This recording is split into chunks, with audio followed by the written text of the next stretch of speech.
Good morning. I'll call to order the December 6th, 2022 meeting of the Santa Barbara County Board of Supervisors to order. And before the clerk calls the roll, I woke up with a happy dream today. And it turned out I remembered back why I was feeling so happy. We all were on a school bus and we stopped by and we picked up Laura Capps. Uh, and she hopped on the bus and I took off. I'm not sure any of us knew exactly where we were going, but we knew we were going together and it was going to be a grand journey. So with that, I'd like to welcome our newest member to the board. And Madam Clerk, will you call the roll? And after that, we'll have a few words from our new supervisor. Supervisor Capps? Here. Supervisor Nelson? Here. Supervisor Lavanino? Here. Supervisor Williams? Here. And Chair Hartman. Here, Supervisor Capps. Well, thank you, Chair Hartman, and to my new colleagues. I like the fact that it was a school bus in your dream because I came straight from our schools to be here, and it means a lot to serve with you, Chair Hartman. It's not a bad thing to have doubled our female voices up here, I would say. And I want to also thank Governor Newsom for quick action in making sure that we literally didn't skip a beat between Supervisor Hart's impeccable service and mine, which starts today. In addition to hopefully his calm and collected demeanor up here, I'm off to a good start by hiring two of his team members, Chris Henson and Daniela Aguirre. So I'm off to a great start and ready to serve not just the 2nd District, but every single person in this county. I want to thank CEO Miyasato and her team for a long time. I've had some preparation for this job. I call it supervisor school. We've done many, many meetings and gotten up to speed, and thank you for the time that's taken. I feel really ready and fired up, ready to go. And ultimately, I just want to get off to a great start with my colleagues here. We're all in partnership, and I have been religiously watching from home as you do your work up here. And I can't wait to support the things that you really care about. And I can't wait to improve what we do here for our county. I know that you share the belief that I fervently believe that we're all up here because we're trying to make people's lives just a bit better. And local government is absolutely the best way to do that. And I know that each and every one of you does that every day. And I can't wait to just join the team. And thank you for having me.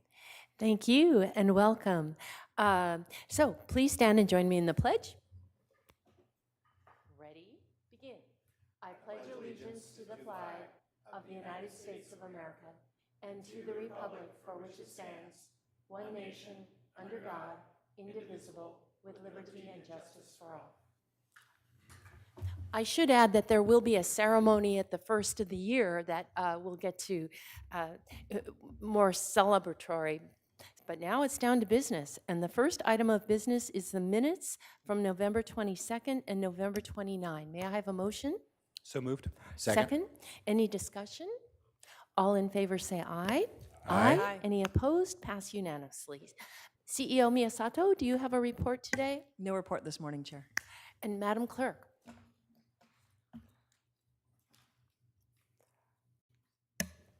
Madam Chair, I believe it is time for closed session. All right. I guess I had on my script that you were going to describe any changes to the agenda, but we can go directly to closed session. County Council? Thank you, Madam Chair, members of the board. In closed session today, we have one item of existing litigation under Government Code Section 54956.9. And it's Bolt House Land Company, LLC versus all persons claiming a right to extract or store groundwater in the Kiama Valley Groundwater Basin. It's in Los Angeles Superior Court. And we also have public employee appointment under Government Code Section 54957, Agricultural Commissioner. And that'll be about an hour and 15 minutes, so I expect we'll be back somewhere in the window between 10:15 and 10:30. All right.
And welcome to our December 6th, 2022 meeting of the Santa Barbara County Board of Supervisors here in the Santa Barbara Hearing Room. As you can see, we've got our full complement of supervisors up here. The governor appointed Supervisor Capps to her position. She was sworn in yesterday. There will be a celebration the first of the year when all the new judges and various people elected take the oath of office, but we had important work to do, and so she's on board now. So with that, we're returning from closed session. County Council, would you please report out? Thank you, Madam Chair, members of the board. The board met in closed session on 2 items. The first is existing litigation, Bolthouse Land Company LLC versus all persons claiming a right to extract or store groundwater in the Kioma Valley groundwater basin. And the second was public employee appointment for agricultural commissioner. The board took no reportable action. Thank you. Madam Clerk, do you have announcements for today? Chair Hartman and members of the board, I do have a couple quick announcements this morning. A memo was received requesting that administrative item 25 be continued to January 24th, 2023. This can be added to the balance of the administrative agenda. For the Board of Supervisors' methods of public participation and to provide public comment on general public comment or an item on the board's agenda, please see page 2 of the agenda. Please be advised that the Public Health Department is still strongly encouraging county staff and members of the public to mask and socially distance themselves in crowded areas.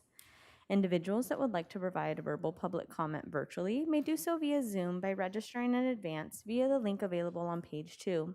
If you have any questions, please contact the clerk of the board's office at 805-568-2240.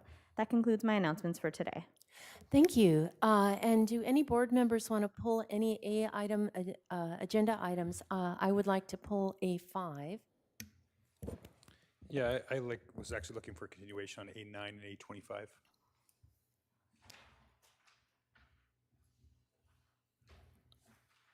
All right. So, and Madam Clerk, do we have any members of the public who'd like to pull any items?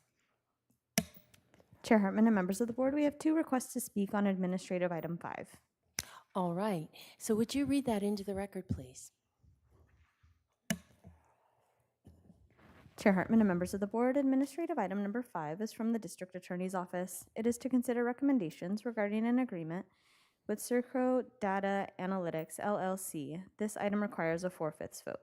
CEO Miyasato? Chair Hartman and supervisors, in speaking to the department last night, there is some changes we would like to make, so we would like to withdraw the item and come back next week. But if your board would still like to have questions on it, you can entertain that. We have Mr. Soderman here from the DA's office and also Mag Nicola online. All right. And I would like to let the 2 public members speak as well. Supervisor Williams, do you want to speak before or after public comment? I'll just, express my question. My big one is why we wouldn't have a data and information from this integratable into our essentially system-wide understanding of, how well we are doing as an institution and as a justice system in representing all peoples. Well, I'll add my comment as well. I had an opportunity to speak with our new IT director, and he was talking in general about how important it is that as systems are developed internally, that they be able to communicate externally with other partners. And so for me, it would be really important that he have an opportunity to look at this system and see how well it does interface with other systems. So, Yeah, just like to echo appreciation that this is going to be given more time. I looked through it and I had a lot of questions, mostly speaking to the broader goal of this work, especially as it fits into a lot of work that's happening with racial justice, and I didn't quite see that in the materials thus far. I'd also like to know which other counties this consultant has worked with and how that's gone. I think it's really important to always have those benchmarks. I see it in other items, and so I'd love to understand more fully how the successful work has happened elsewhere. Thank you. Supervisor Nelson. Yes, thank you, Chair Hartman. I got a chance to pull this item and call the district attorney-elect to talk to him a little bit about this. And as we're all aware, the DA's office has been asking for a couple budget cycles, someone to help them with their data so that they can plug in to the whole system-wide evaluation and dashboard. So I do think this isn't necessarily the solution for the entire criminal justice system when we take a look at it with that dashboard, but it's definitely going to be the way I see it is a connection to get the information that we need from the DA's office and move it through the process to eventually integrate with the entire organization. So, my questions were answered. I'm going to likely be supportive of this if this comes back next week, but that was my understanding. Yeah, and I'd just like to piggyback on your, we want systems where you enter data once, and maybe some of it is only appropriate for internal, but to the extent, again, that it communicates well with other systems that we're developing and that we have a process where it goes through our IT director, I think is important. If I can, Chair Hartman, my understanding is that they've been asking for an employee to do this for some time. They haven't been able to find that person, or we haven't been able to get that funded. This is now just bringing in a contractor to do that, some outside organization, or so it's solving a goal that we've been looking for some time, is what I see. Thank you. All right, public comment. We will go to Zoom for Adrian Gallivan to be followed by Lawanda Pruitt.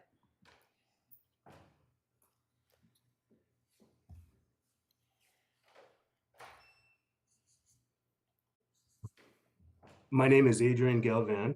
I'm a member of the Office of the Public Defender's Racial Justice Committee. The California Racial Justice Act of 2020, now codified as Penal Code Section 745, was passed with the legislative intent to remedy the stark reality that race pervades our system of justice. Discrimination undermines public confidence in the fairness of our system of justice and deprives Californians of equal justice under law. Through the Racial Justice Act, we no longer accept racial discrimination and racial disparities as inevitable in our criminal justice system. The Racial Justice Act makes clear that this discrimination and these disparities are illegal and will not be tolerated in Santa Barbara County and the state of California. A United States Supreme Court justice has observed the way to stop discrimination on the basis of race is to speak openly and candidly on the subject of race and to apply the Constitution with eyes open to the unfortunate effects of centuries of racial discrimination. To that end, the Racial Justice Act was passed with the intent to ensure that individuals have access to all relevant evidence, including statistical evidence regarding potential discrimination in seeking or obtaining convictions or imposing sentences. It is against this backdrop that the district attorney is now seeking funding to build an internal data dashboard without transparency or accountability. Transparency on data collection and data sharing is crucial in being able to identify and focus on where the problems exist in our system and how to address them in a meaningful way. We know that racial and ethnic disparities exist in our local criminal justice system. Black and Latino people are disproportionately arrested and incarcerated in Santa Barbara County. Disparities exist in decisions about whether to book someone into custody, in decisions about whether someone is placed on pretrial supervision, and disparities in the types of sentences that are handed down to people.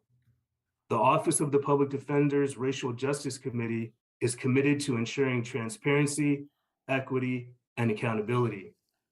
The Office of the District Attorney's budget revision request should be taken off an administrative calendar so there can be further robust comment and discussion. Thank you for your time and attention this morning. Thank you. Next, we will move on to Lawanda Lyons Pruitt to be followed by Pam Flint Tambo. Good morning, Chairman Hartman and Supervisors. Lawanda Lyons Pruitt, representing the Santa Maria Lompoc branch of the NAACP.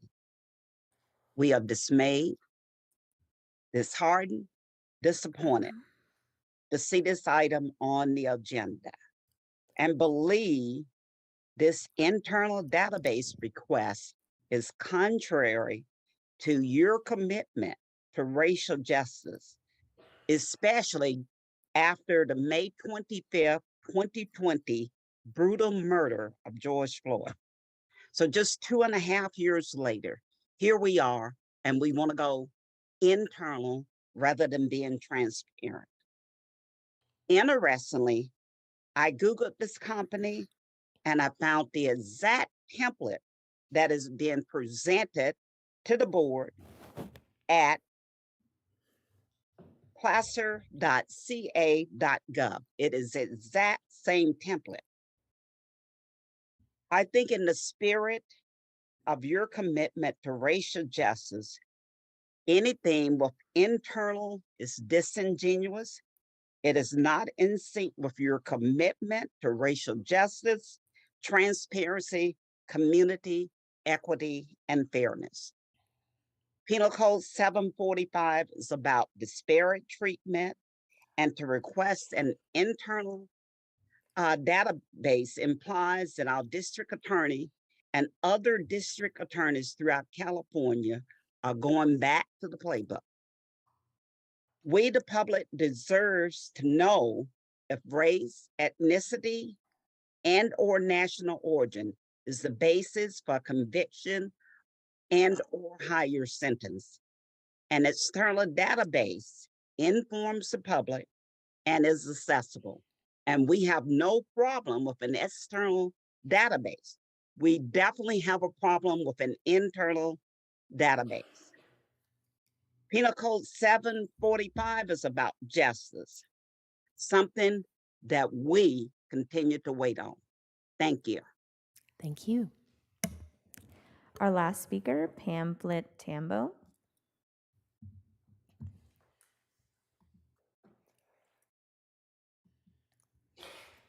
Good morning and thank you.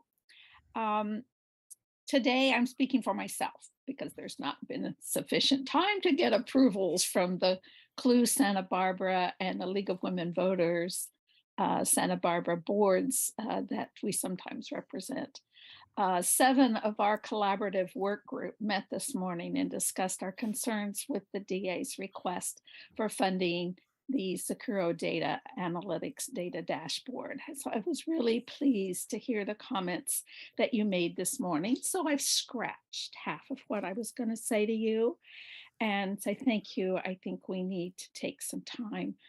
We've been working with a paid consultant to have our public safety departments better collaborate with each other for more than a year now. So this proposal seemed to be a move away from that process and back to those silos that we've talked about having in the past.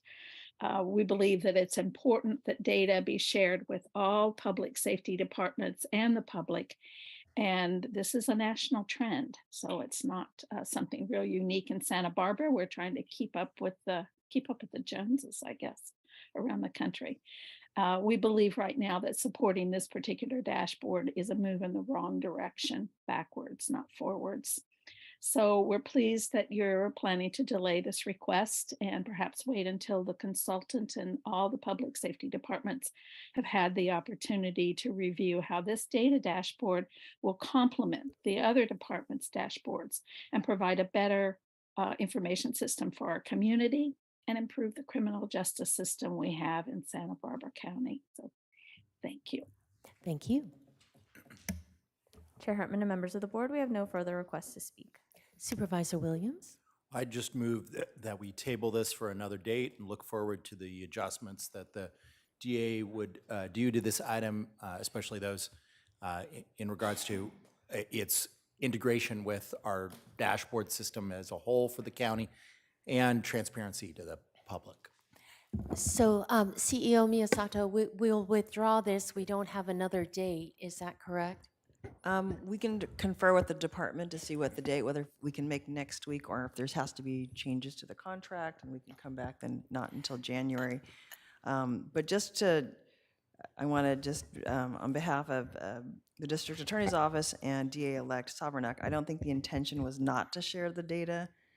I think we worked with the department last night And additional language that we intend to add would be with completion of the analytics and dashboard, the DA's office will work collaboratively with other criminal justice partners on implementing an external-facing integrated data dashboard. So I think that was always the intent. The first step was cleaning up their data.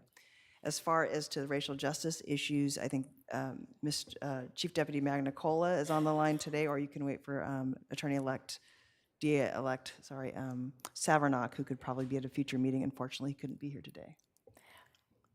I don't think we need anything more, but my question really goes to a motion to withdraw or a motion to continue. It's a motion to withdraw. Okay, and so I I'll think adjust that to a motion to withdraw, but I think, you know, I'm glad we're moving faster these days as an institution, but I think this will take more than a week. So I, you know, would not view it as a positive thing to see this on the agenda next week. All right, so we have a motion. May I have a second? Second. All in favor of withdrawing this motion to reconsider at a future date, say aye. Aye. Any opposed? Passes unanimously. A9, Madam Clerk.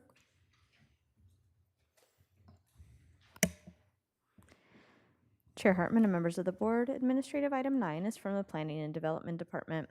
It is to consider recommendations regarding the GSR LLC new agricultural preserve contract, Santa Maria area, 4th District.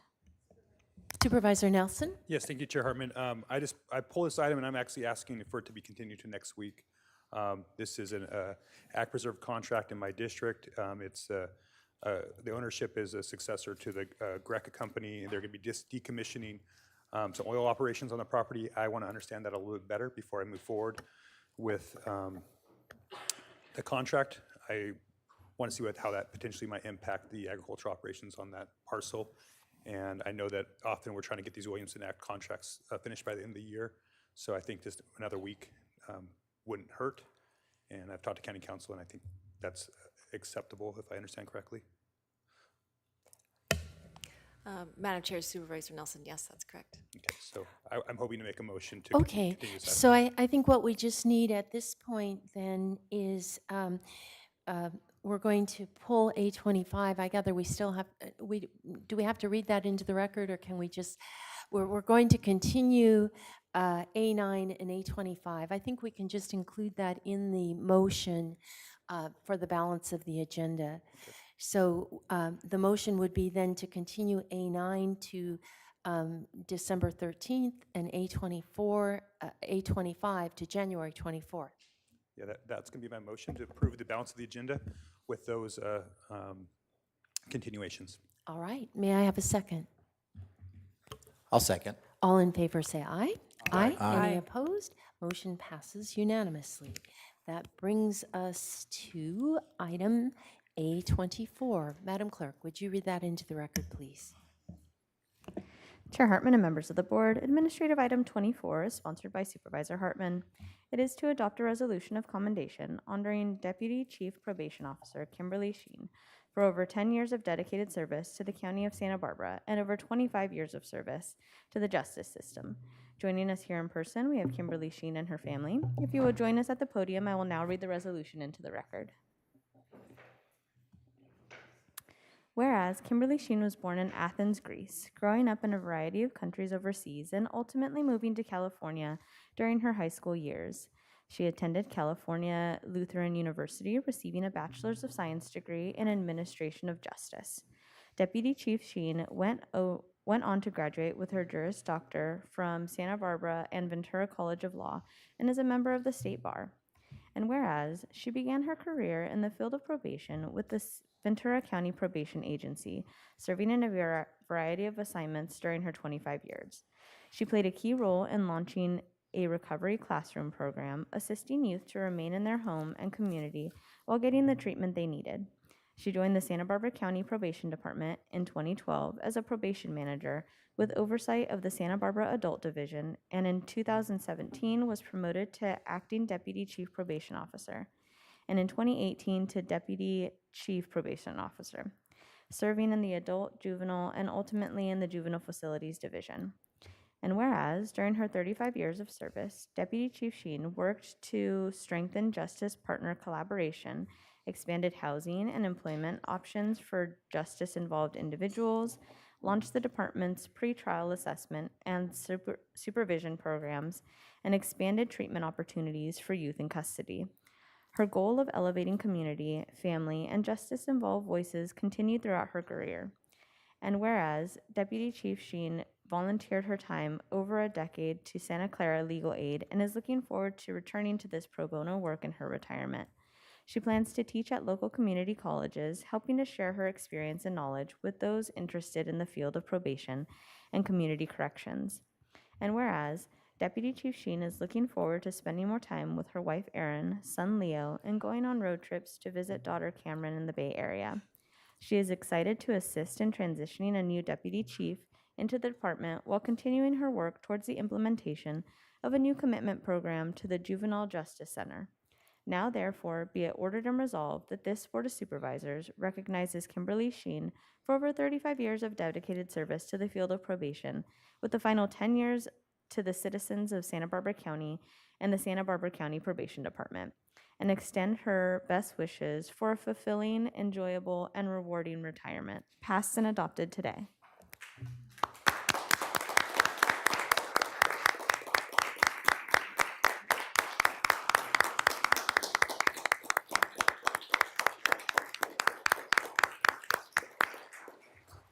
Chief Heitman.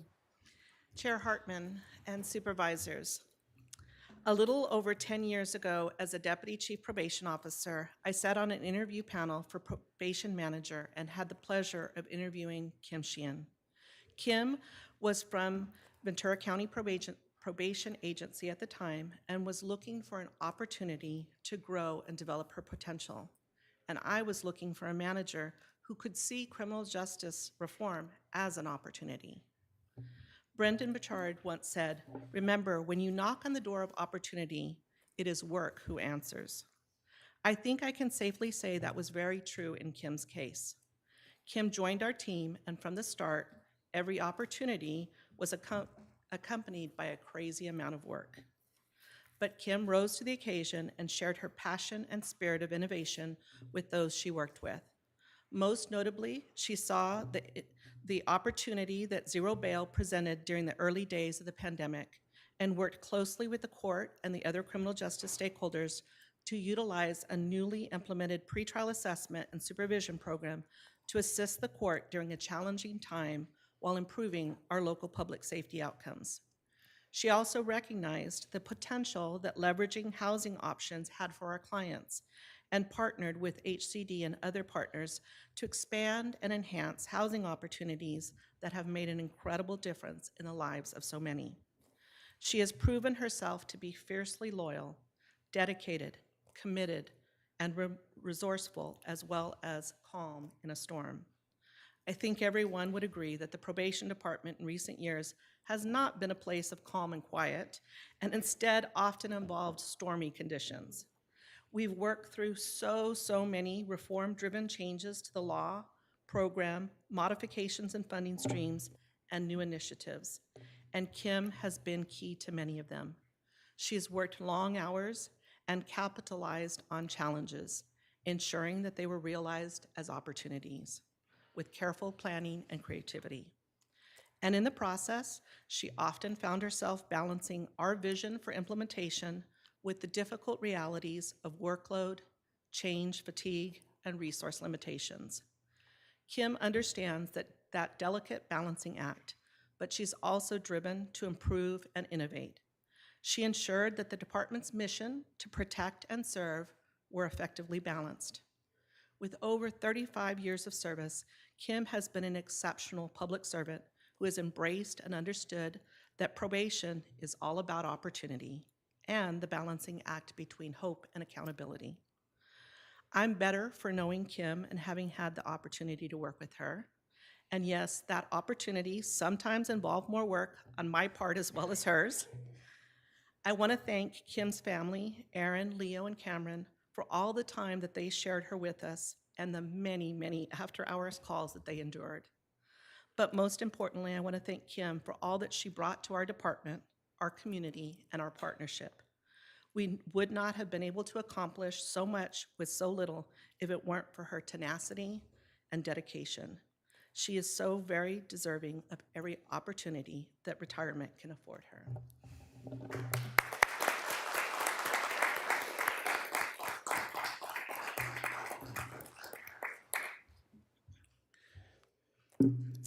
Thank you, Chief Heitman. First, I'd like to thank your board and CEO Miyasato and her staff for the leadership and support for so many challenging justice-related initiatives and legislative changes over the past years. I'd also like to acknowledge and thank our justice partner agencies and other county departments, such as HCD, the chief had mentioned. We've really done some excellent launching new programs, initiatives, and I'm really grateful for so many inspiring people and partnerships here in this county. I'd also like to acknowledge and thank the men and women of our department for their engagement and dedication and continual flexibility. We ask a lot of them, we ask a lot of you, and you continuously step up and pivot, adjust and conform to numerous ways of legislative changes that significantly have changed how we do our work, especially over the last few years. They are truly so many awesome, bright, smart, caring officers and support staff in this department. And so much gratitude to Tanya, Chief Heitman. Thank you, there you are. Thank you for the opportunities. I've learned so much from you this past decade, and your mentorship and your friendship means so much. Thank you. And my family, my parents who modeled work ethic and their amazing careers in public service. My children, Cameron and Leo, for their love and understanding when I was running late or falling short, and their patience in listening to the many, many life lessons and cautionary tales I shared along the way. To my wife, Erin, for being my biggest champion and my softest critic. Thank you. This has been an amazing, fulfilling career. It's given so much to me. I've learned a great deal about people, about myself, and also about privilege and access and gratitude and gratefulness. It's been an honor. Thank you.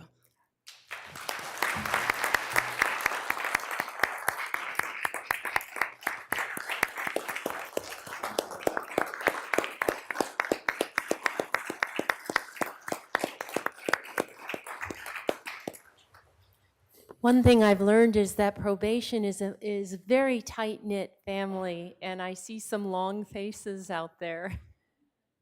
They're going to miss you. We all are. Supervisor Williams, your light is on. Yes, I just wanted to thank you not only for your years of service, but the fact that you don't want to leave us behind. If you're going to move on to interest young people into a career in public safety, it sounds to me like you want to stay part of the county and probation families, and I want to thank you so much for that. All right, turning to the next item on today's agenda, general public comment. Madam Clerk, do we have anyone who submitted a form to comment on items not on today's agenda but within our jurisdiction? Chair Hartman and members of the board, we have no request to speak for general public comment. All right, turning to departmental item number 1, would you read that into the record, please? Chair Hartman and members of the board, departmental item number 1 is from the Community Services Department. It is a hearing to consider recommendations regarding proposed countywide fee adjustments for Santa Barbara County Parks and Services. And Director Chapchin?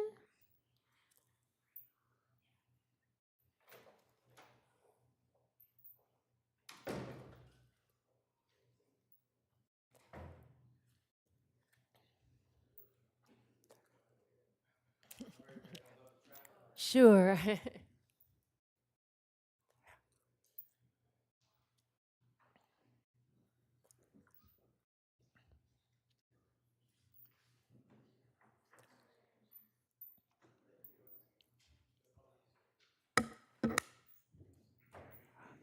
So we've read departmental item number 1 on county fee adjustments into the record, and we're ready for Mr. Bailey. Going to introduce the team. Director Chapshin behind you. Thank you, Supervisor, members of the board. Yes, my director, George Japson, is right behind me. Today you'll be hearing a presentation on our 2022 annual fee adjustment. Before I get started, I want to thank Sherman Hansen and his team, Lynn Semenza, Susan Isbell, Vanessa Solis, and Sharon Zertucci for the good work on this. I also have Park Superintendent Jeffrey Lindgren up here, and I will hand it over to Sherman Hansen, who's got nearly 30 years of parks. He has over 30 years of parks operational and administration experience. So, Sherman, you're up. Thank you, Ryder. Good morning, Chair Hartman and members of the board. As Ryder said, we're here today to discuss Community Services Parks Division recommendation for fee modifications. Today, we're asking that your board adopt a resolution adjusting county park fees for special events, day use park facilities, aquatic programs, and camping fees, and also the establishment of some new fees, which is our resolution, and also determine that the resolution is exempt from CEQA per the statutes listed above. We were last before your board in December of 2019 to update park fees, and as we know, things changed in March of 2020 with the pandemic shutdown, which closed both our campgrounds in April and May of 2020, which is the main source of parks revenues. However, upon reopening, we've seen record number of visitors for these last 2.5 years, and as Ryder mentioned, I started with the parks in 1990, and I've never seen the parks this busy. So what that tells us is that we were able to capture new customers and hold on to them.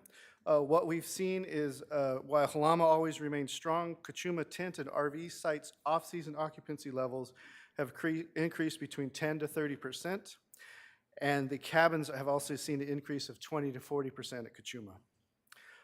Despite the fact we have not adjusted our fees for the past 3 years, we do benchmark fees annually. This is the first time in 3 years that we've actually seen other benchmarking agencies start to adjust their fees. Some of our other agencies we benchmark against are the County of Ventura, the County of San Luis Obispo, California State Parks, the City of Santa Barbara, as well as some of the private parks in our areas.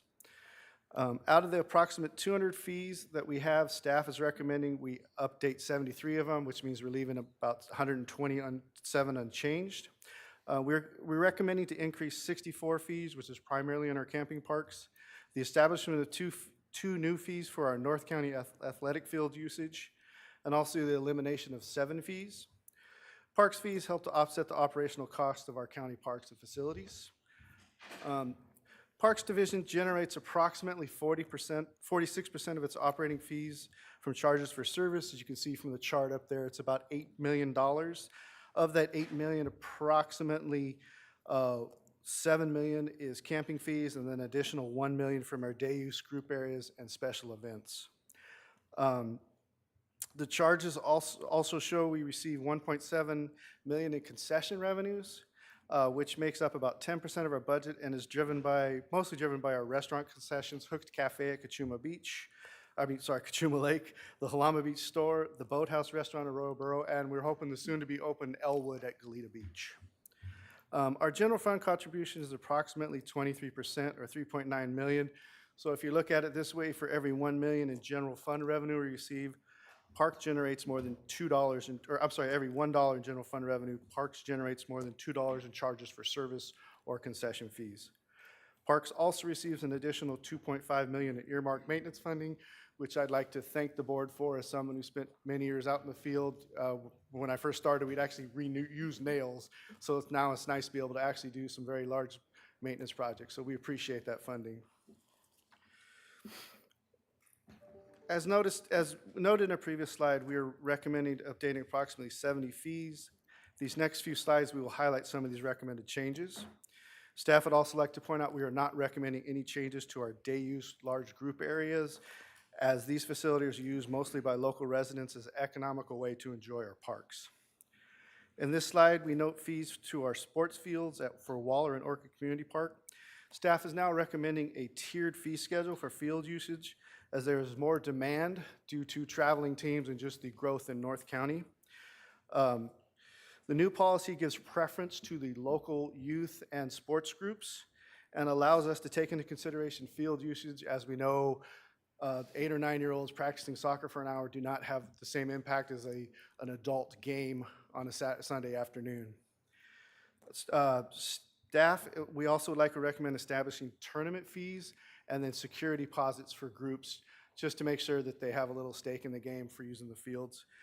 We do not anticipate any significant revenue increase. This is more of a policy change for us. We now have a written use policy, and we also do not anticipate any increased cost to our local youth sports.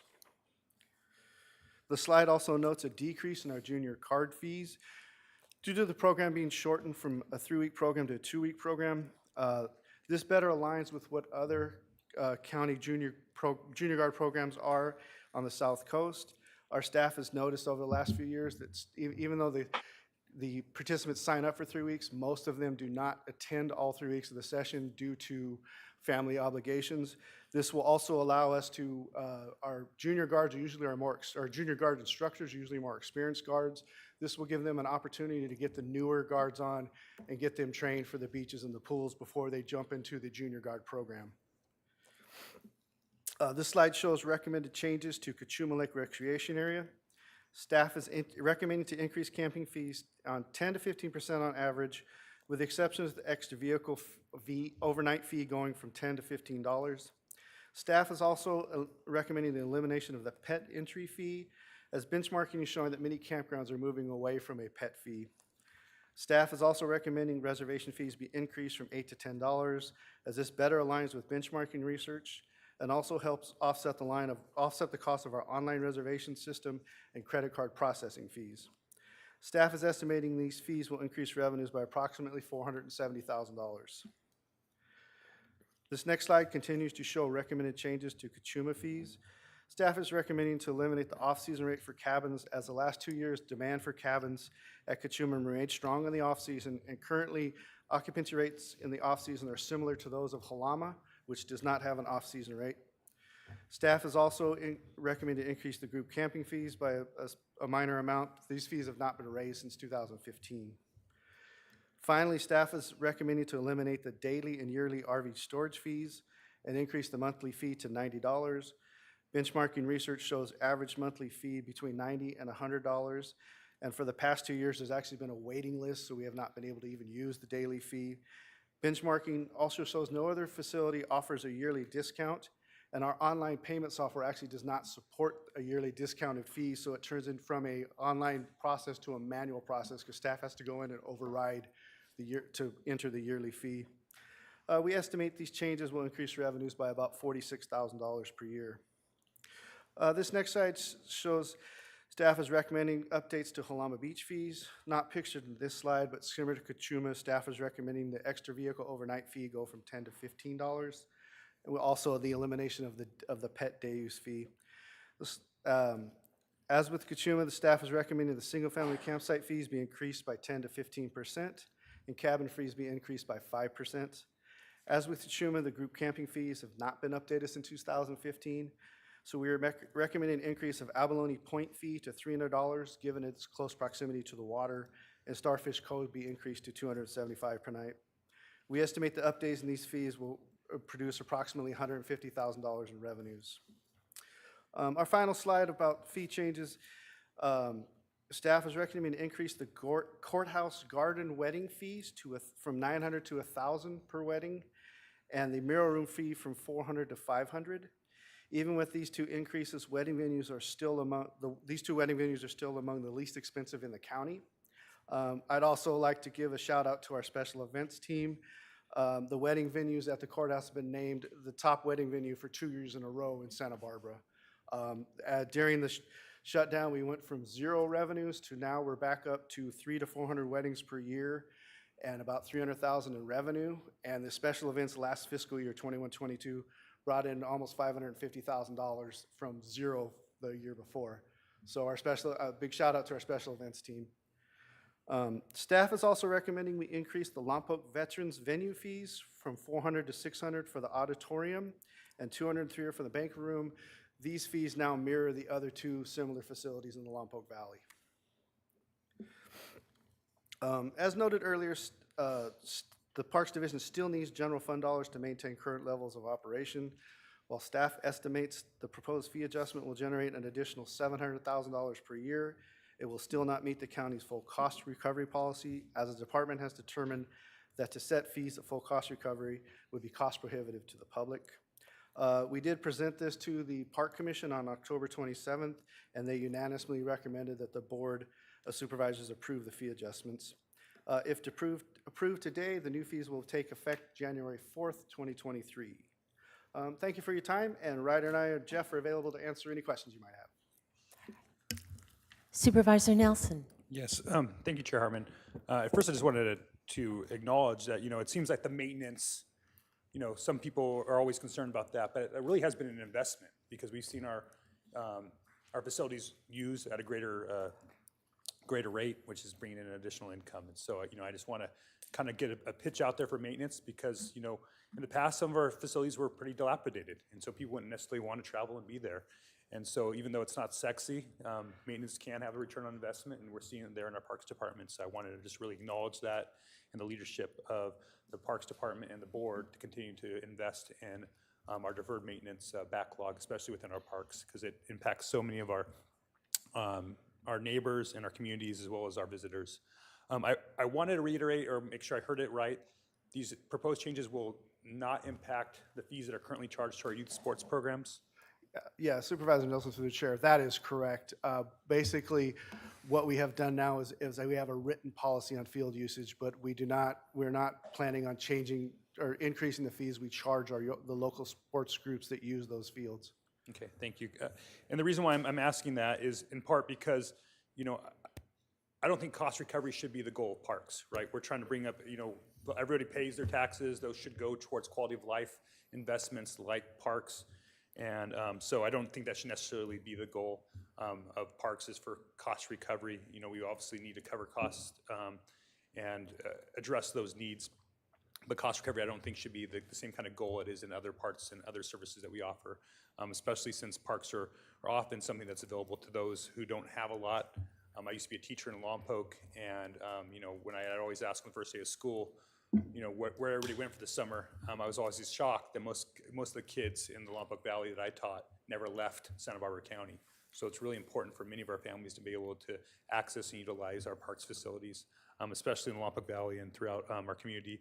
And I'm always a proponent for unincorporated areas, and we don't have rec departments. We're not, people ask me about county parks and rec. I go, that's a misnomer. We have county parks.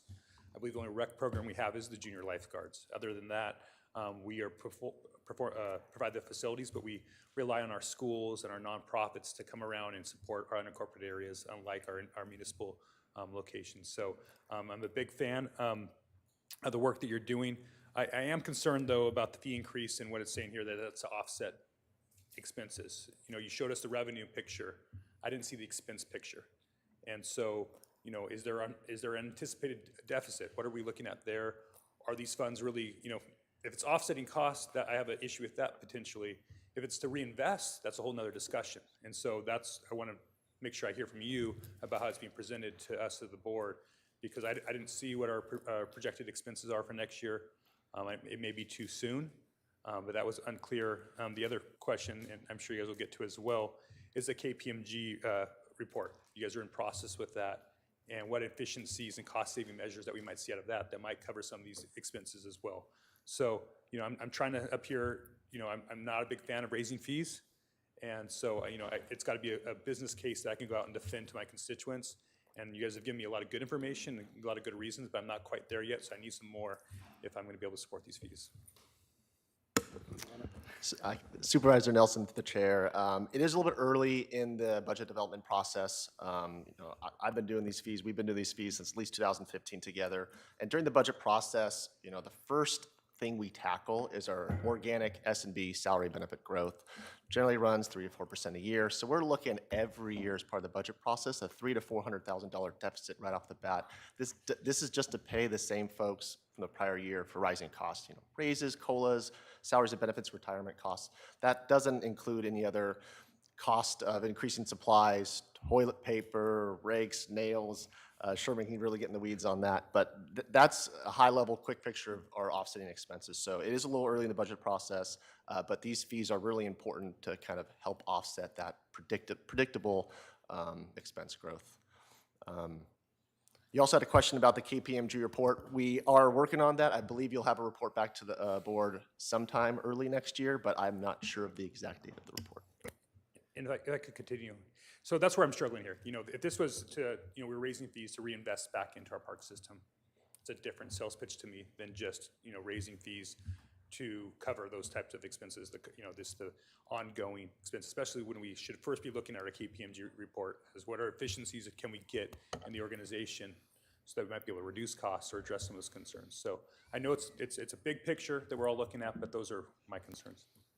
Supervisor Williams and then Lavanino. Yeah, I'll just say that I support raising fees, particularly on camping, for a whole other reason besides the question of cost recovery and maintenance, and that is to preserve access. When you have something that's so cheap, it advantages people who are retired or from outside the area to be able to book those spots, especially when you have a system where you can book ahead of 6 months when you are part of a continuous booking.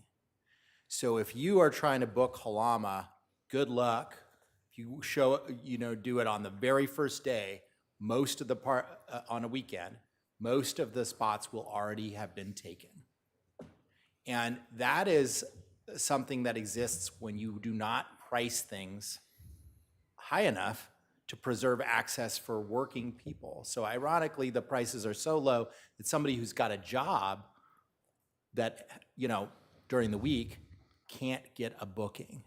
And I can only tell you because from experience, I literally sit there 6 months ahead of time, boom, boom, boom, day by day to try to get a camping spot, you know? And so it is. There are no perks being a supervisor. Right.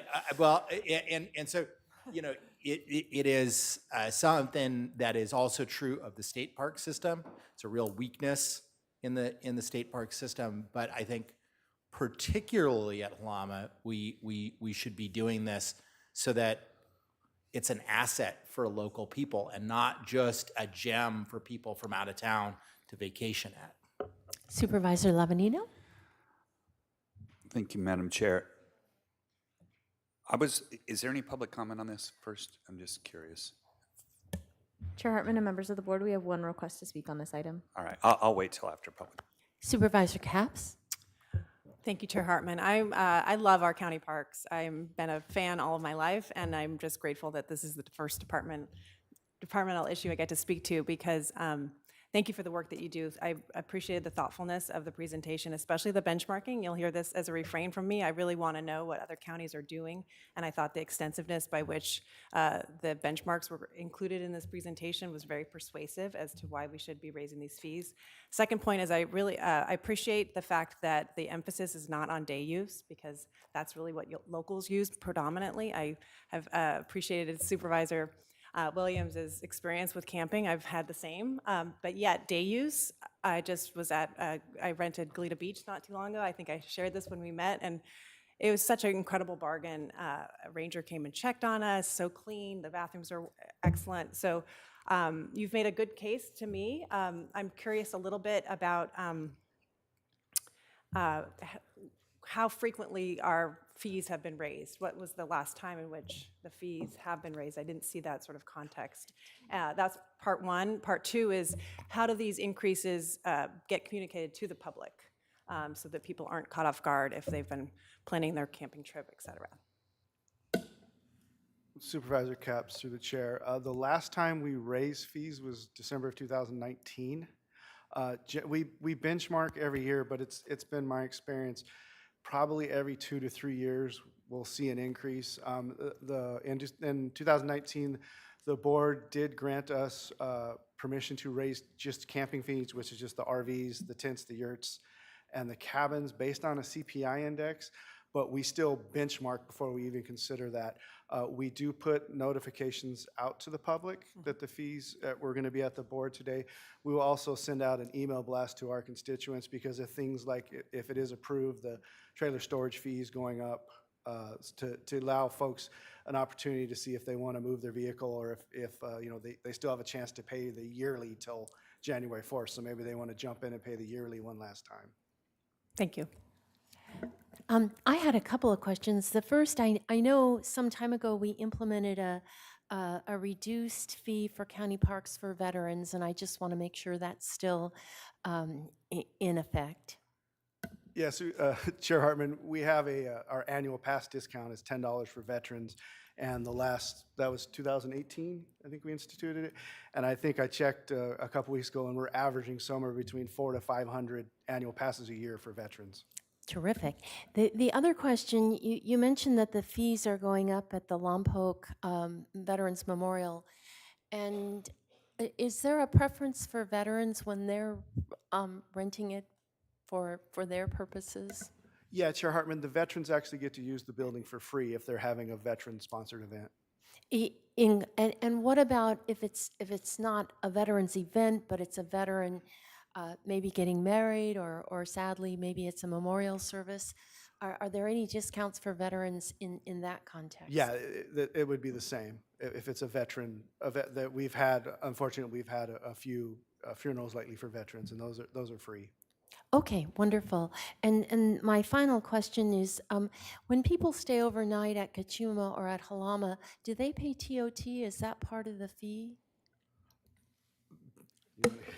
Supervisor or Chair, no, they do not pay TOT. Bingo, there we go. Lake stays. That's our new thing, right? Okay. Director Chapchin. Thank you, Chair Hartman. Just an important question that Supervisor Nelson did ask about KPMG. We are working with KPMG, but none of their recommendations really addresses efficiencies. I think they found that we were efficient in our operations. It's more collaboration, more working with more community groups. Other than that, really the park's findings weren't significant. And Madam Clerk, public comment. Chair Hartman and members of the board, we have one request to speak. We'll go to Kathleen Rosenthal on Zoom.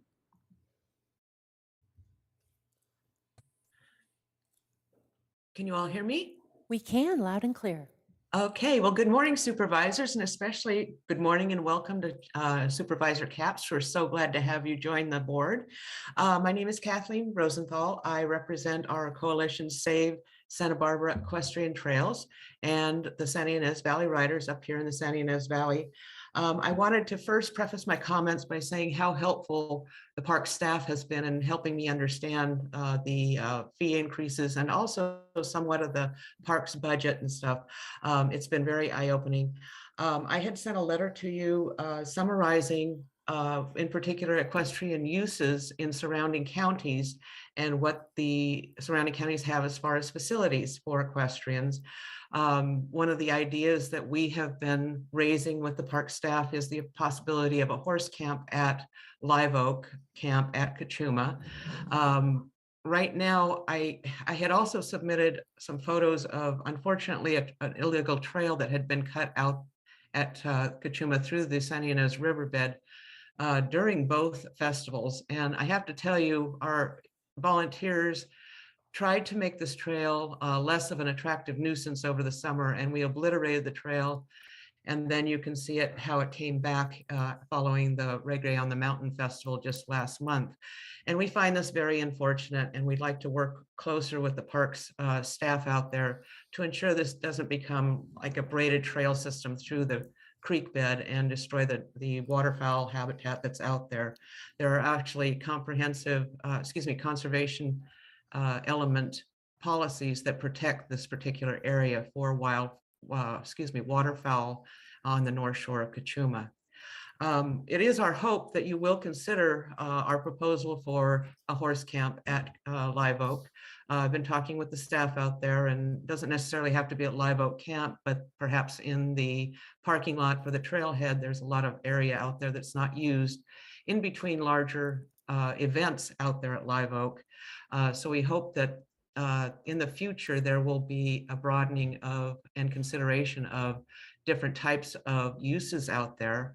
A horse camp is very portable. They can be set up and taken down depending on what is going on out there. And we would welcome an opportunity to work with park staff to make that happen.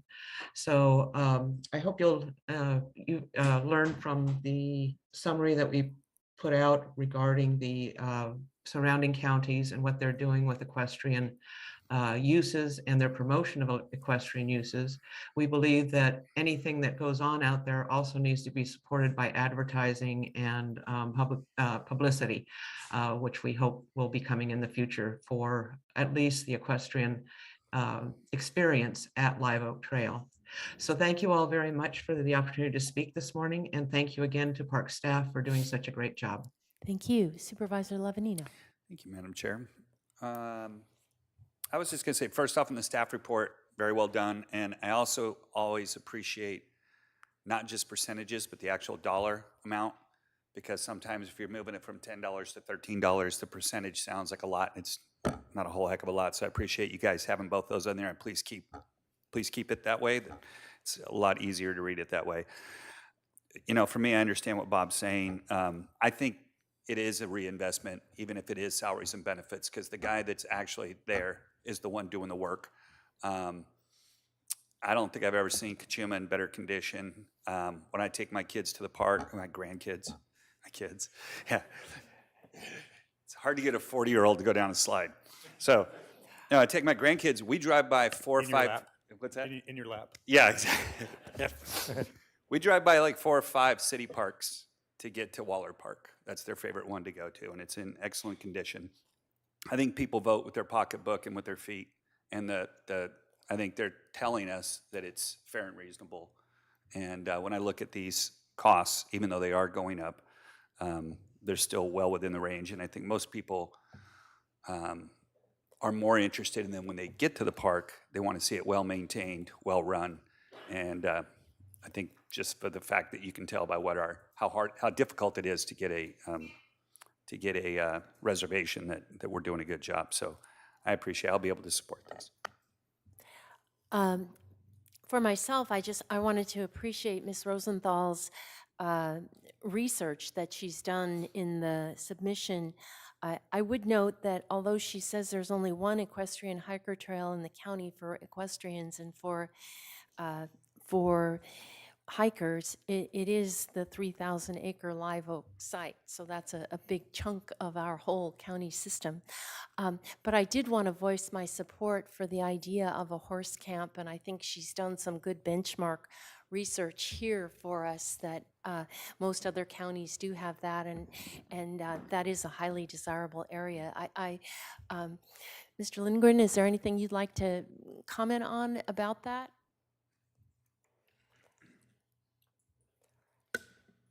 Thank you, Chair Hartman. Just quickly, Live Oak Camp is available to be rented by equestrians if they so desire. So it had historically been rented by several different equestrian organizations who now have their own facilities, so they no longer rent it. But Live Oak Camp itself is available for that purpose. They would be competing with all of the other interested parties who love to use Live Oak for various events and birthdays and family reunions and quinceañeras and everything else that goes on there, but it is available for that purpose. In addition to that, we are exploring a project that was outlined in the Bureau of Reclamation's Recreation Resource Management Plan for Kachuma Lake to build a specific campground for equestrians. So that is still something we are looking at. And then we're also looking at this through the countywide recreation master plan, what the opportunities are for equestrian recreation. And I will just add one more thing. As we do with all of our trail and recreation related projects, we're always looking at, open access. So all our trails should be open to multiple users. That includes equestrians. So we go to great lengths working with private developers to create parking for equestrian trailers, create specific types of crossings across concrete driveways and roadways to support equestrians, and trying to make sure that all of our trails are designed and suitable for all user groups. Thank you so much. So we're back to the board. I don't see any more lights. May I have a motion? I'll make a motion to approve staff recommendation. I'll second. And Supervisor Nelson, would you like a roll call vote? All right, Madam Clerk? Supervisor Capps? Aye. Supervisor Nelson? No. Supervisor Lavanino? Aye. Supervisor Williams? Aye. Chair Hartman? Aye. Motion passes 4-1. All right. Let me just do a check. I think we could just keep moving. All right. Madam Clerk, would you read departmental item number 2 into the record, please?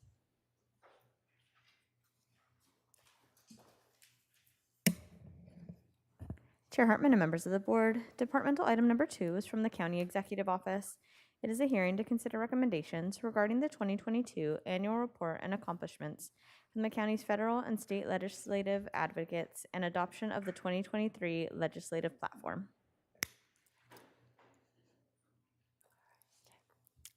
Welcome, Ms. McGinty.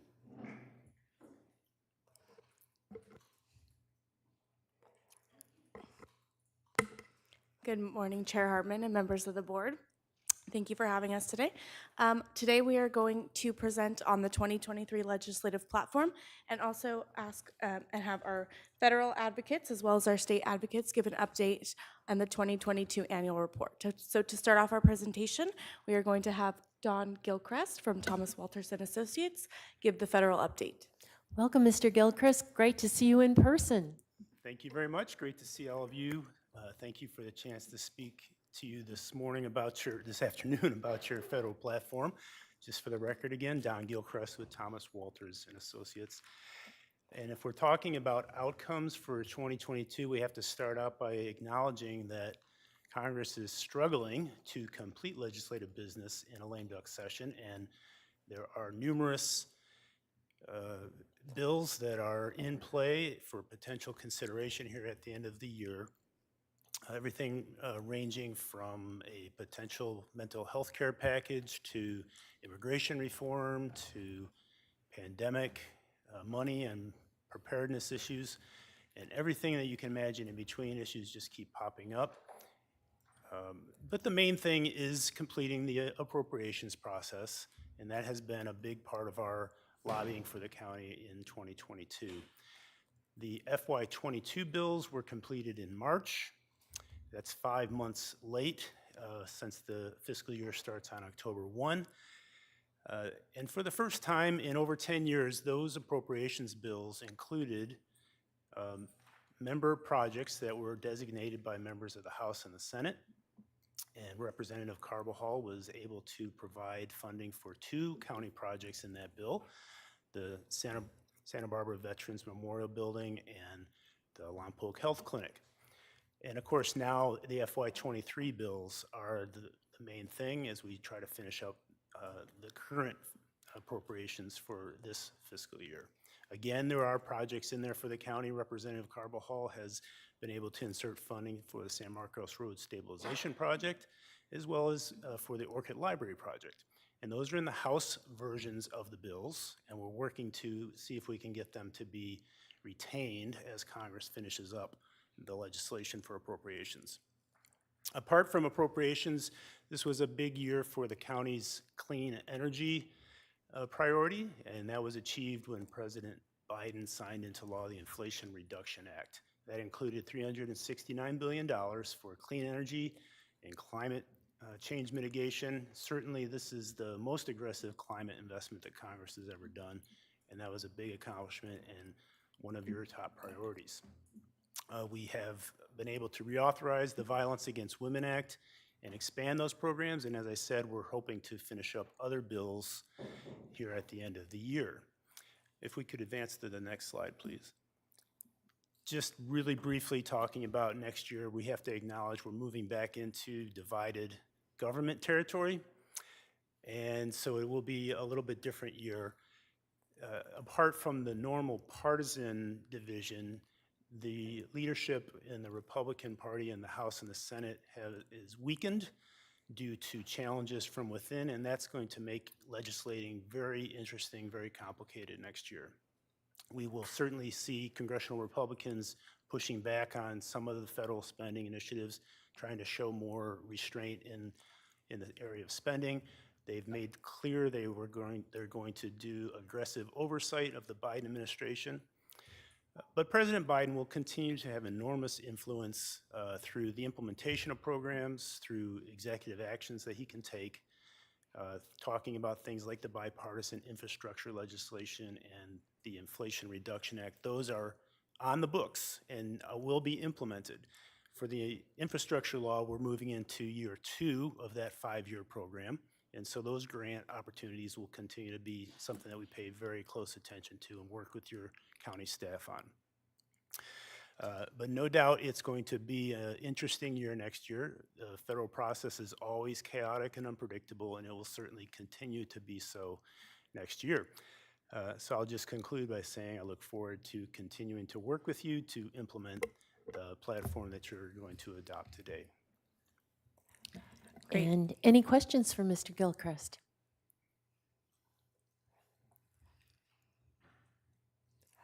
Apparently not. All right, thank you. No, I saw Yeah, Supervisor Williams. I wasn't yeah, sure. I just, I am just rereading our new IMD exclusion platform and just, this is a big issue, and wanting to understand.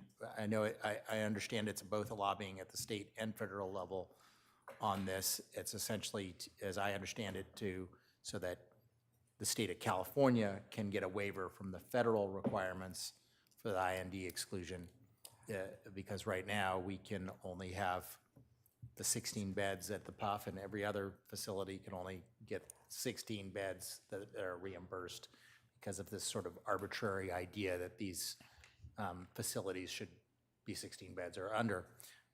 And just as hit me home as I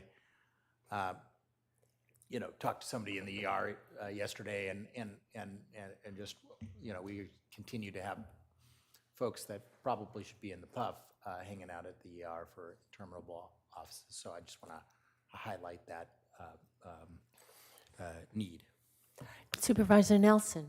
Yeah, I don't really have a question. I guess I have a comment that, I just want to publicly express my appreciation for Congressman Carbajal and the work that he and his staff do to really work with the different jurisdictions in the county and the district to make sure that, that he spreads his representation and his advocacy across many, many different communities with many needs.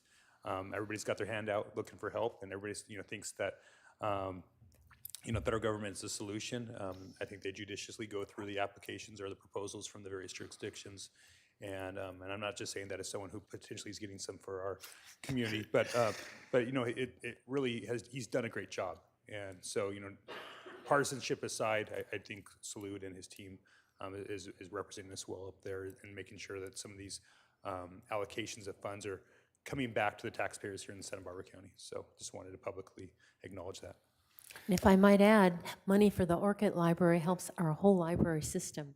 Supervisor Lavanino. Well, thank you, Madam Chair. Now, we've got to turn this into I have to do my part because I don't think anybody's gotten more than Guadalupe in the last go-round. So thank you for all your help on that, and and Congressman Carvajal's team on that as well.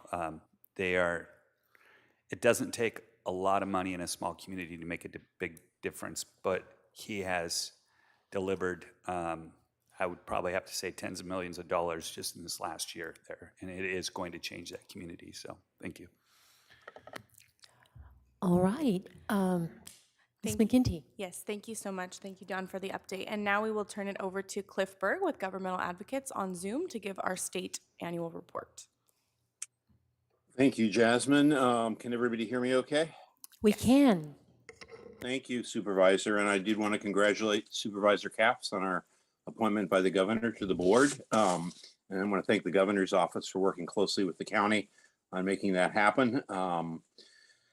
The California legislature concluded the 21-22 legislative session on August 31st of this year. It was the end of a 2-year legislative session. The governor finished action on over 900 bills by the end of September. This year, he vetoed approximately 14% of those bills. It's the highest total as governor since his becoming governor, and was as many bills vetoed this year as the last 2 years combined. The major reason the governor cited for his vetoes was concern regarding the fiscal outlook for the state of California and the impact on the state budget, an issue that continues to be under discussion. As we look back at the California legislative session this year, started in a crazy COVID lockdown in which members were limited and the public was limited access to the building and committee hearings were limited. We moved by April into a limited accessibility. Right now we're back to operating in normal, although the legislature has moved out of the state capitol other than for meetings in the chambers, and has moved to what we call the swing space 3 blocks away while they reconstruct the state capitol in Sacramento. We began the year with a state budget provided by the governor in January of 2022. Over the course of the year, that spending plan grew to over $300 billion by the end of August, and included early action items on COVID, included a budget agreement by the legislature, a budget agreement with the governor in July, and many more budget trailer bills in August. The state of California enjoyed a $90 billion state budget surplus in the past year, which allowed the governor and the legislature to put substantial amounts of money into climate change, affordable housing, homelessness, drought relief, and provide over $11 billion in tax rebates to California motorists to lessen the impact of the high price of gasoline, as well as hundreds of millions of dollars for reproductive rights for those who wanting to use a reproductive healthcare system. We provided you, I think, with over a 51-page report on issues and bills and budget items that impact the county that we either tracked for the county, engaged in on behalf of the county, or worked on. The slide that you have before you just provides a sort of diverse sample of the many complex issues that impact the county at the state level in California. I want to take the opportunity at the moment to thank Senator Lamone and her staff, Assemblyman Bennett and his staff, Assemblyman Jordan Cunningham and his staff for their commitment to the county and how closely they work with the county, as well as all the many department heads of the county and the county administrator's office for supporting the program in Sacramento and working with this closely. Without going into too much detail, on the slide before you, you can see that the county was impacted and continues to be impacted on a regular basis by natural disasters and emergencies, whether they be fire or wildfires. We work with the state of California on emergency declarations and providing state assistance. We have worked continuously over the past couple of years to push the administration to increase transportation funding, particularly for local bridges. Care Court was a significant issue in the state budget this year, as well as in terms of legislation. Governor's initial proposal created a number of substantial concerns upon the part of the county and local government, worked closely with CSAC and other stakeholders to ensure that the ultimate proposal provided resources as well as a phase-in and dealt with many other issues. AB 32, telehealth, successfully passed to the governor. 1737 would have created onerous requirements on the county in terms of inspection and enforcement related to children's camps. We secured amendments along with other stakeholders to that bill. Ultimately, the bill did not pass.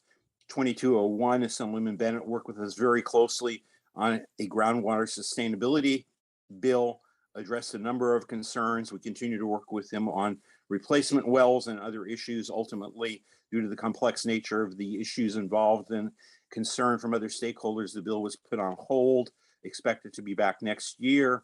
2538 was a bill related to the state warming center and requiring counties to provide notifications and other requirements on counties that were unduly burdensome. Bill was held. 2724, we worked very closely. I want to thank Supervisor Hartman for working with us very closely on that legislation to ensure that the governor's Kaiser initiative did not negatively impact the county and the county healthcare delivery system, as well as Senator Lamone in her office, who was on the Senate Health Committee and worked with us very closely on amendments on that bill. Senator Cortese's bill related to the time period in which employers have to deny liability. We were very concerned with failed passage. Senator Hertzberg's bill on emergency medical services would have had a major significant impact upon the county. An overturned county authority and case law that county has exercised for years, failed passage. Worked closely with Senator Lamone and supported her Dementia Care Navigator grant pilot program, which unfortunately the governor vetoed due to cost concerns. Had substantial concerns about SB 867 Laird, which related to requirements related to sea level rise and empowered the Coastal Commission to exercise substantial and new jurisdiction over local government. Secured amendments to address those concerns, but the bill ultimately was vetoed by the governor due to concerns. Worked closely on food carts, SB 972, 1030 and 2931, cleanup and dealing with safety issues regarding pipelines in the county. Worked closely with the administration and the county to secure funding that we placed in the budget for cleanup of the Veneco pipeline.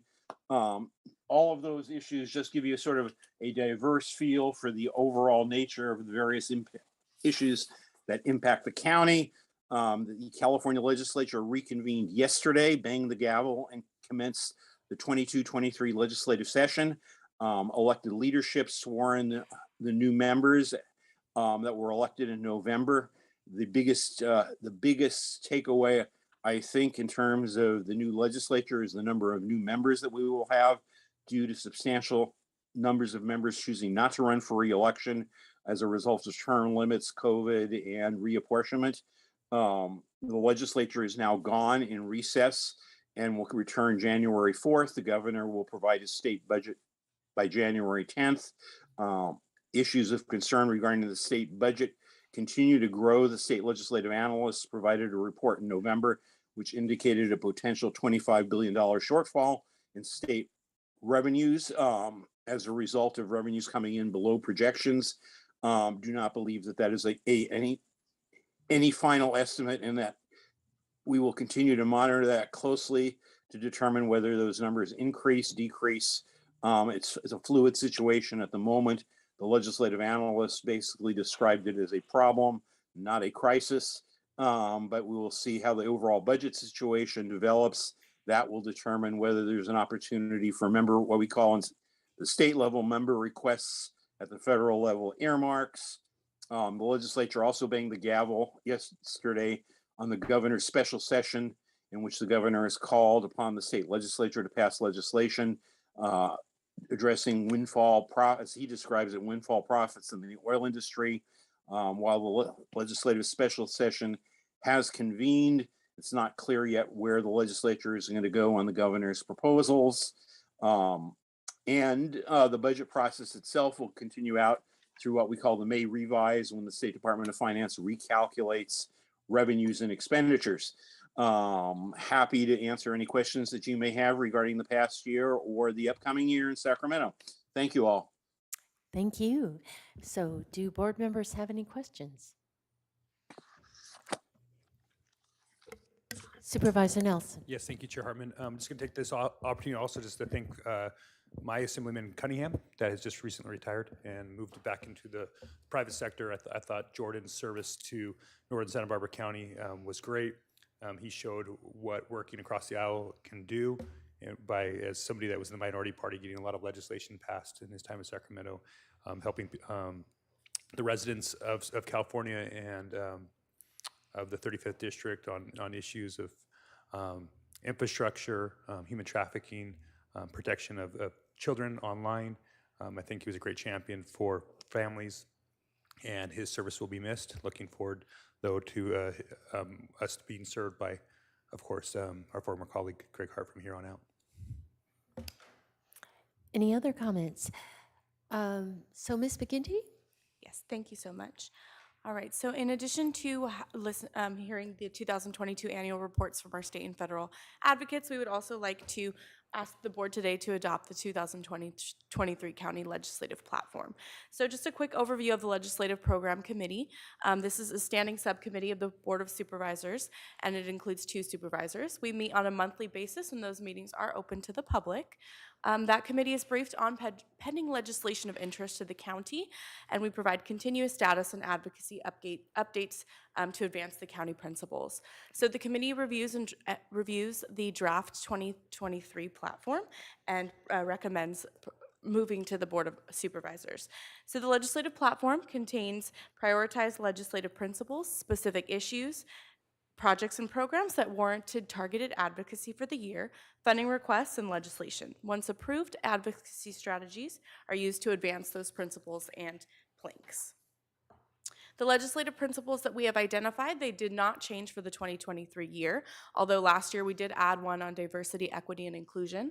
We have 8 different principles, which you can see on the board there, and those serve as a guide for the county in developing a position in any forthcoming state or federal legislation. This is just a quick overview of the legislative platform development process. So in August of September each year, we send out the legislative principles and planks to the departments and ask them to update those if any changes need to occur. And this is also where we identify any new planks for consideration for the upcoming year. In October of each year, the Legislative Program Committee reviews the draft platform and we ask for input on that. And at the same time, we solicit input from the public and we sent out an e-blast as well as posted to the website and released a press release to ask for any feedback on the platform. In November, the Legislative Program Committee reviews the draft and we recommend submittal to the full Board of Supervisors, which brings us where we are today. And today, staff is recommending the adoption of the 2023 legislative platform, which will be effective January 1st of 2023. So these are just a few highlights from the 2023 Ledge platform and some of the changes that did occur. Some recommendations that we got from the Legislative Program Committee was to modify the Parks and Open Space plank, which we did, as well as add an advancement of women and children's plank into the platform. Additionally, we did solicit public feedback and we sent it out, via e-blast, press release, and posted to our website, and we received one member of the public comments, and we added some minor changes in language to the Brown Act plank to address those. This year we have 6 new planks for consideration: cannabis federal coordination, broadband infrastructure and funding, inpatient administrative day payment structure, IMD inclusion, care core implementation efforts, and emergency response preparedness, recovery, and resiliency. 2 of those are from the County Executive Office, 1 is from the Office of Emergency Management, and 3 are from a collaboration between the Behavioral Wellness and County Executive Office.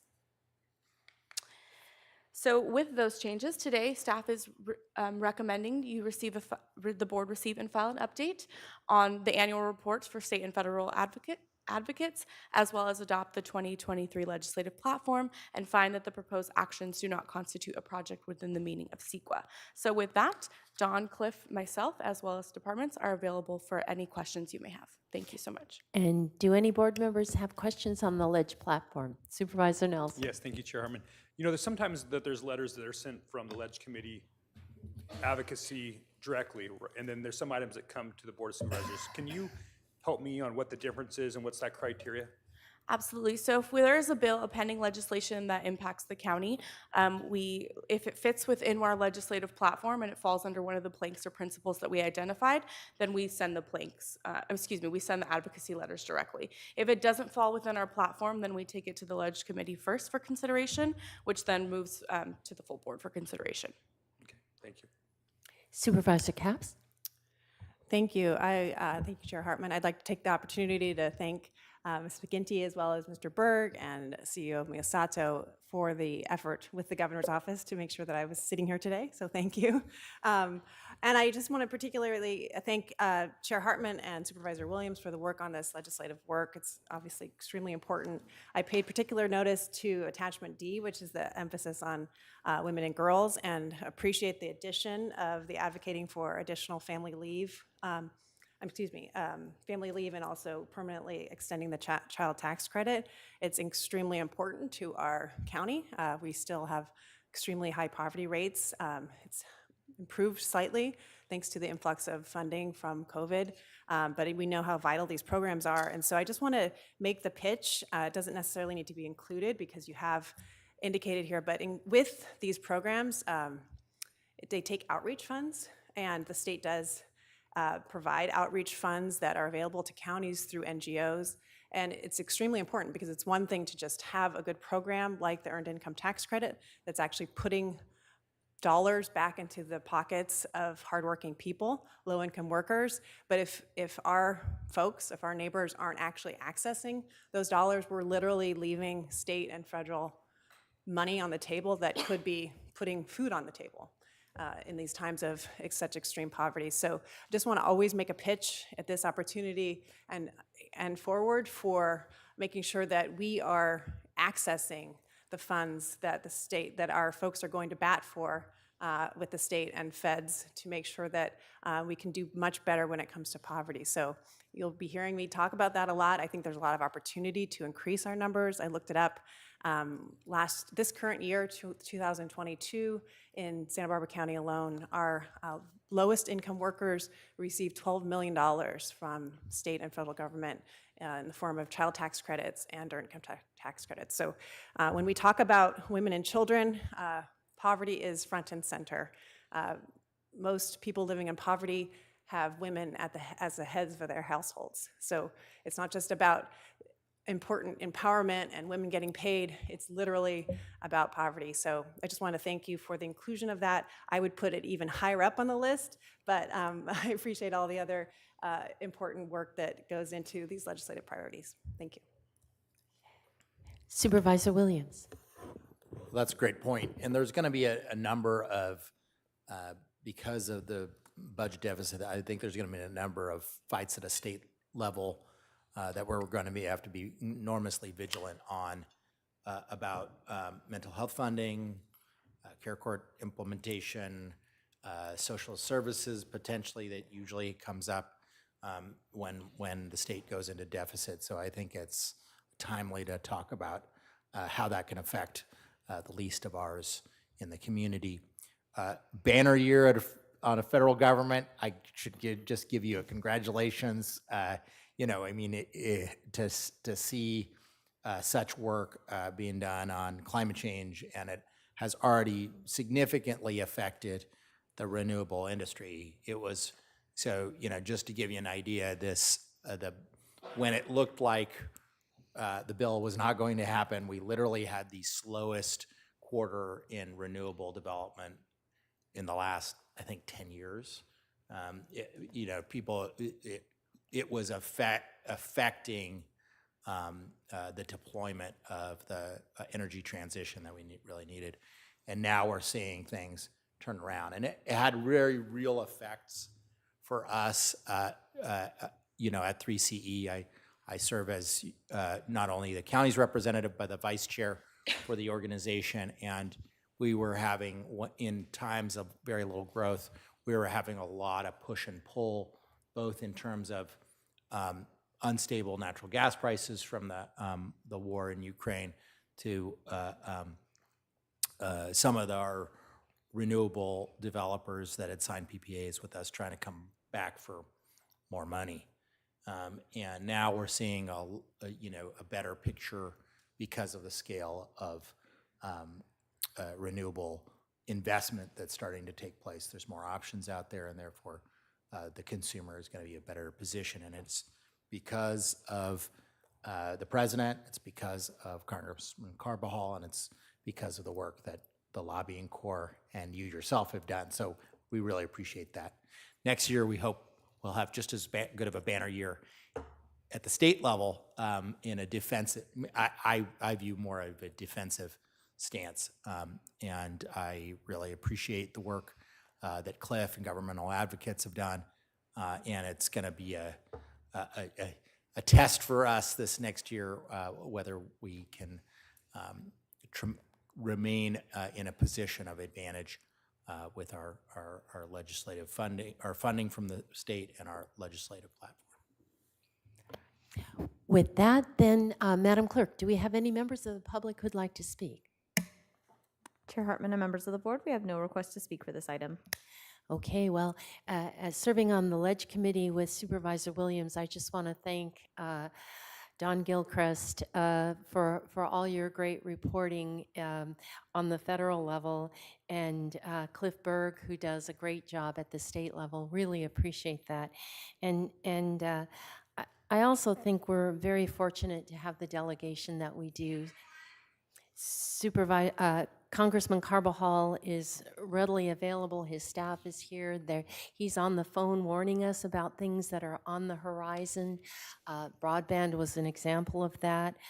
Senator Lamone, I've been up to Sacramento with her, and being with her opens doors. She's highly respected. And Supervisor Bennett, the only thing that makes it worth losing him is that we have now Assemblymember Hart taking his place, but he really worked hard for us here, especially the Foothills Forever project. So we're really well served, and I think we pull way beyond our weight, both at the federal level and at the state level. So with that, I'd like a motion for staff's recommendation. Supervisor Capps. I make the motion, Madam Chair. I'll second. All in favor say aye. Aye. Any opposed? Passes unanimously. And thank you, Ms. McGinty. Turning then to our final item on today's agenda, departmental item number 3. Chairwoman Hart? Oh, I'm sorry. Oh, yes. If I could just make an announcement. I'm going to go ahead and be leaving for the rest of the day. Oh. I've got to head up to, ironically enough, up to Sacramento to represent the county at some meetings with the rural county representatives of California. So it's been a pleasure to be in the first meeting with Supervisor Capps, and I will be looking forward to working for you guys this evening up in Sacramento. Sure. And this meeting was supposed to have been in Santa Maria. Right. So thank you. We've made your job a little longer. That's all right. Thank you. Drive safely, and I'm glad you're rooting for Holland in the World Cup. Madam Clerk, number 3. Chair Hartman and members of the board, departmental item number 3 is from the Planning and Development Department. It is a hearing to consider recommendations regarding the Coastal Resources Mitigation Fund, name change, 5-year reassessment of fees, annual status report, and combined 2022-2023 cycle. Director Plowman. Madam Chair, members of the board, as Ms. Graham indicated, we have an item here before you. We have a multi-part item, and it is changing the name of our longtime program from CREF to CRIMF, which just doesn't have the same feeling about it, unfortunately. Yeah, right? Sounds a little grumpy.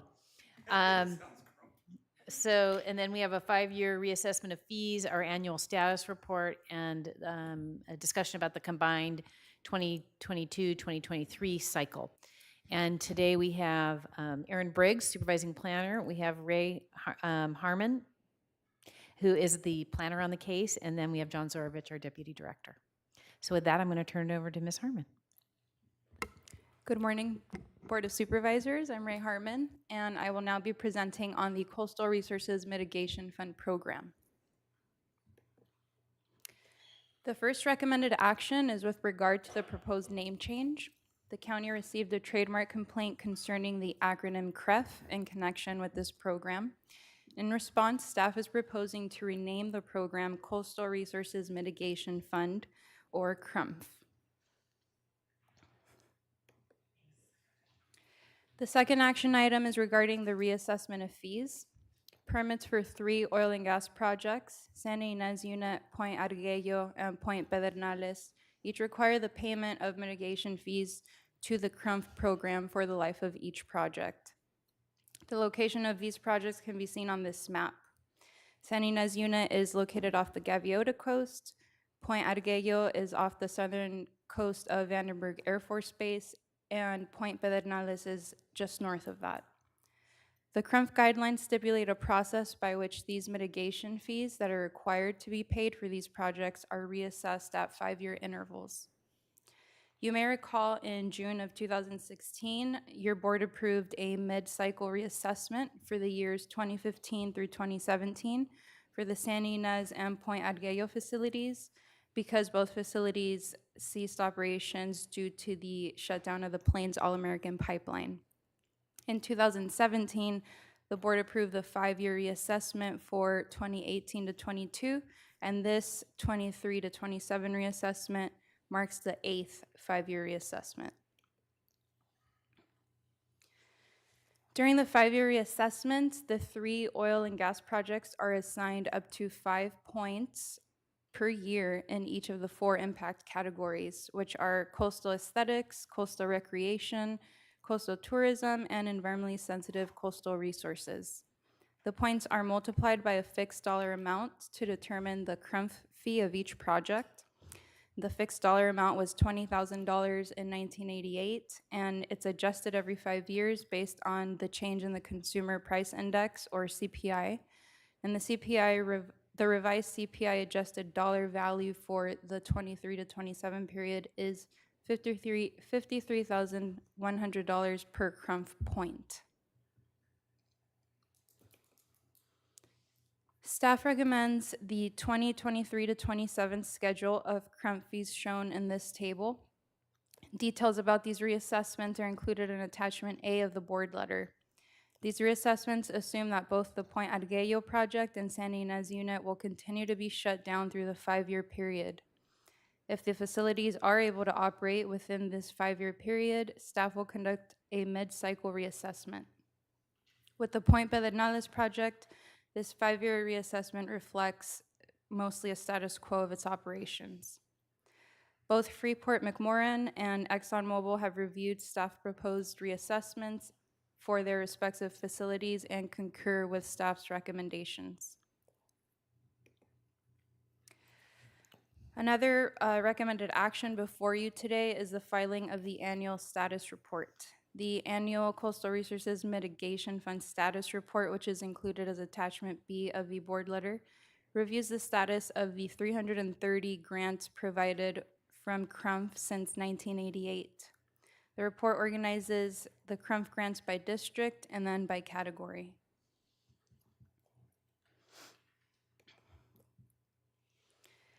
If staff's reassessment of the 2023 to 27 fees is approved by the board today, the county will be collecting $531,000 in February 2023 for the 2023 fees. Staff recommends setting aside $124,999 for the Hollister Ranch Access Program, or HRAP, and that the remaining annual balances be divided equally between the coastal acquisition and general allocation grants.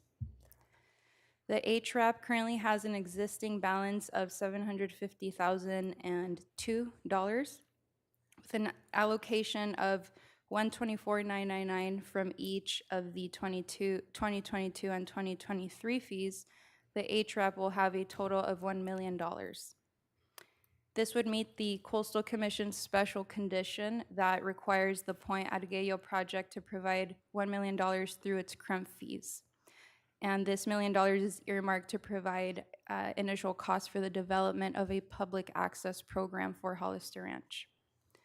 The recommended 50-50 split between the coastal acquisition and the general allocation subfunds for the remaining annual fees is based on the fund deferral program in the board-approved Coastal Resources Mitigation Fund guidelines. And this program stipulates that half of each year's remaining contributions be available to accrue for coastal acquisitions.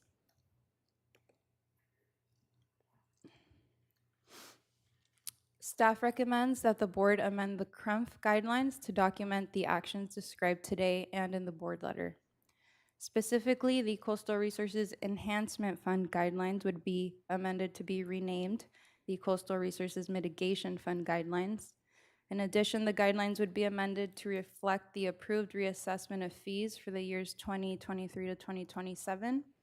Lastly, one of the tables in the guidelines, Table 6, would be revised to reflect a total of $249,998 going toward HRAP, which is that $124,999 from each of the 2022 and 2023 fees. Staff recommends that your board approve these actions before you today. change the name and acronym to CRUMF, reassess oil and gas projects for CRUMF payments for 2023 to 27, receive and file the annual CRUMF status report, direct staff to set aside $124,999 for each the 2022 and 23 CRUMF fees for the HRAP, direct staff to divide the remaining fees for each year equally for the general allocation subfund and the coastal acquisition subfund, amend the CRUMF guidelines to document all of these changes described, direct staff to commence the combined 2022 to 23 CRUMF cycle, and lastly, determine that these actions are exempt from CEQA. This concludes staff's presentation. I'm happy to answer any questions, and my supervisors are here as well to help answer questions. Thank you. I don't see any lights. Do board members have any questions? I did have a question. This is probably for county council. It seems like with government acronyms, there must be lots of them. And for somebody to follow up, maybe, so this is just the path of least resistance, I assume, so that we don't have to fight it out. But it just seems like such a minor thing. Anyway, I'd like your comment. Madam Chair and members of the board, I think in this particular circumstances, we tend to use the acronym as the name, which is similar to the company that, or the entity that brought the challenge. But you are correct, we did not pursue a challenge to their claim. And if we had, would we have lost? You don't have to answer that. Madam Clerk, do we have any public comment? Chair Hartman and members of the board, we have no request to speak for this item. Okay, bringing it back to the board, may I have a motion for staff recommendation A through H? I'll make that recommendation. It's unfortunate because the public, you know, the amount of acronyms, the amount of titles out there are hard to understand and remember anyway. And it's just that it's important to note that this board isn't willingly trying to make it even less understandable, but is being forced to by this private company. And a second. I'll make a second with the, maybe this is a good opportunity for us all to use less acronyms, push. That's a philosophy of mine, just to make our work as accessible as possible to the public. So, but of course I support this measure. Then we have to shorten the name, so one way or another. Anyway, we have a motion and a second. All in favor say aye. Aye. Any opposed? Passes unanimously. We are adjourned to Tuesday, December 13th, the last meeting of the year. So they're all this short, right?